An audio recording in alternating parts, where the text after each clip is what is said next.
1953 میں 9 जुलाई 1953 रायगढ़ में पहला इज्तिमा हुआ जिसमें मौलाना यूसुफ साहब रहमतुल्लाह अलैह तशरीफ लाए।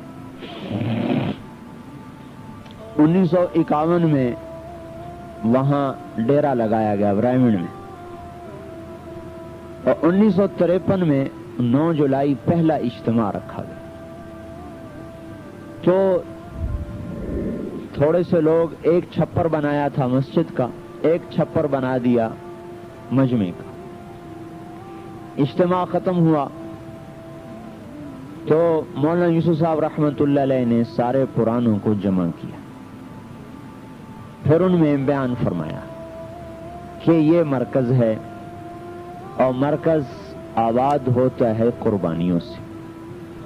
वो दीन का मरकज जो पैसे से चले वो आगे चलकर गुमराही का जरिया बनता है और वो दीन का मरकज जो जान माल की कुर्बानी से बने वो आगे चलकर हिदायत का जरिया बनता है। और इस मरकज को आबाद करना है। कौन है जो मेरे हाथ पर मौत की बैत करता है? न ये 4 महीने का काम है न चिल्ले का। भाई 4 महीने चिल्ले का क्या मतलब है? कारोबार मेरा काम कोई और है, उसमें से थोड़ा सा खैरात आपको भी दे देता हूं। तो अभी तो हम तबलीग को एक साइल की तरह टाइम दे दें। साइल का तब 1 रुपए का सवाल है, 1 रुपए का सवाल है, तो वो भी कहते भाई चिल्ले का सवाल है, तो हम भी कभी कभी चिल्ला उसको फेंक देते हैं, चल भाई चिल्ला तबलीग को साइल को दे दी। तो मौलवी साहब रहमतुल्लाह अलैह ने फरमाया कि ना 4 महीने न चिल्ला, ये पूरी उम्मत की जिंदगी का काम है और उम्मत को इस पे लाना है। तो कुछ लोग ऐसे चाहिए जो मेरे हाथ पर बैत करें कि हम मर जाएंगे इस मरकज को नहीं छोड़ेंगे। और भूख आएगी रोटी नहीं मिलेगी और हमारा कोई जिम्मा नहीं रोटी देने का, और प्यास आएगी और हमारा कोई जिम्मा नहीं पानी मुहैया करने, और बीमारी आएगी और हमारा कोई जिम्मा नहीं दवाई देने का, और यहां से भागेंगे नहीं और बगैर मशवरे के जाएंगे नहीं और यहां से हिलेंगे नहीं।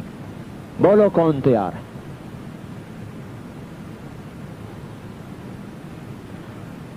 इतनी बड़ी तश्कील। तो 18 आदमियों ने नाम दिए। तो जब आदमी खड़ा होता था सबसे पहले अब्दुल वहाब साहब खड़े हुए।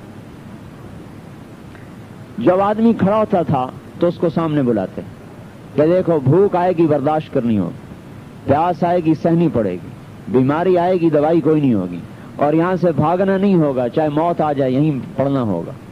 तैयार हो? कहता जी तैयार हूं। उसे मजमे से बाहर निकाल लेते। मुश्ताक साहब एक हमारे बुजुर्ग हैं, वो फरमाने लगे मैं भी उस बयान में था। तो मियां जी मेहराब मुझे तरगीब देने लगे कि तू भी नाम लिखा।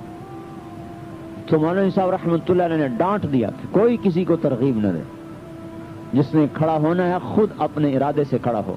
कल को यहां भूख आएगी और बीमारी आएगी, फिर ये तुम्हें कोसेगा कि मुझे फंसा दिया। जिसने खड़ा होना है अपनी हिम्मत और फैसले पर खड़ा। तो उन 18 आदमियों से बैत ली कि यहां से नहीं हिलना चाहे मौत आ जाए। तो उन सब ने यह फैसला किया कि यहां से नहीं हिलेंगे चाहे मौत आ जाए। और उनमें से 16 तो मर चुके, 2 बाकी। एक अब्दुल्ला साहब दामत बरकातहू और एक हमारे जो वहां नमाज पढ़ाते हैं इमाम मस्जिद हाफिज सुलेमान साहब। ये 2 आदमी बाकी हैं, बाकी सब जेर जमीन चले गए। और मुझे हाफिज सुलेमान साहब ने सुनाया कि 3-3 दिन की भूख आम चीज थी। और बाज़ औक़ात ऐसा होता था कि सख्त भूख लगी हुई और अल्लाह ने रोटी भेज दी और हम खुश हो गए, अल्लाह तेरा शुक्र है खाना आ गया। ऊपर से कोई मेहमान आ गए تو میاں جی عبداللہ رحمت اللہ علیہ مولانا الیاس صاحب کے خادم تھے، ہمارے سامنے سے روٹی اٹھا لیتے تھے اور اس مہمانوں کو کھلا دیتے اور ہم پھر بھوکے کے بھوکے رہ جاتے۔ چوتھائی روٹی ملتی تھی، مکی کی، جو کی، آٹے کی روٹی تو کبھی کبھار آتی تھی، سالن دیکھنے کو نہیں ملتا تھا، اور مرچوں کے ساتھ نمک اور مرچ پانی میں گھول کے اس کی روٹی کھا لیتے تھے، اور دور دور تک کوئی نہ آنے والا، نہ کوئی جانے والا، نہ کوئی پوچھنے والا۔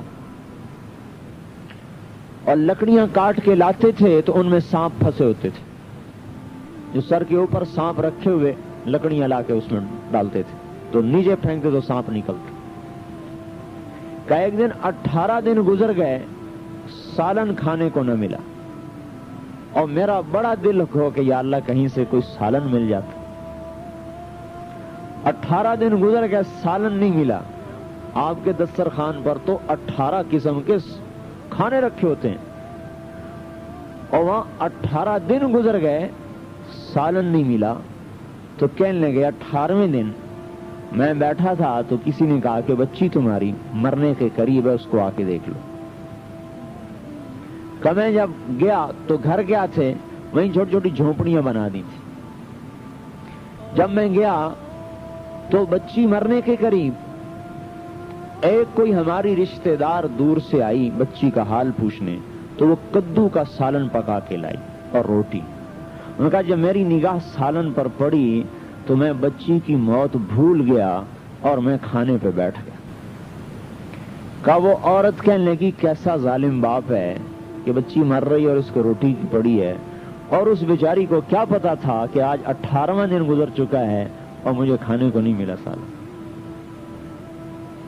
اور اوپر سے میاں جی عبداللہ رحمت اللہ علیہ فرماتے لوٹ لو بھوک کے مزے لوٹ لو، پھر اس مرکز میں کبھی فاقہ نہیں آئے گا۔